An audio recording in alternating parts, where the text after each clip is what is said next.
Hello दोस्तों, मैं नीलम वर्मा सुमन पांडे जी के साथ एक बहुत अच्छा गणेश जी का भजन लेकर आई हूँ। अगर मेरा गाना अच्छा लगे तो वीडियो को लाइक करना और चैनल को सब्सक्राइब करना। धन्यवाद। आसन सहित चले आना गजानन मेरे भवनवा में, आसन सहित चले आना गजानन मेरे भवनवा में। आप भी आना संग रिद्धि सिद्धि लाना, आप भी आना संग रिद्धि सिद्धि लाना।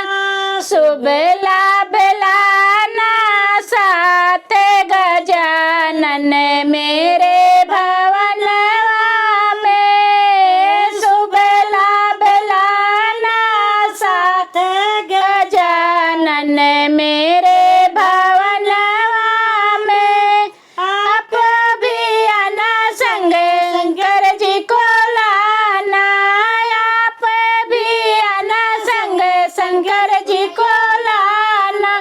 गौरी मैया को लाना साथ गजानन मेरे भवनवा में। गौरा मैया को लाना साथ गजानन मेरे भवनवा में।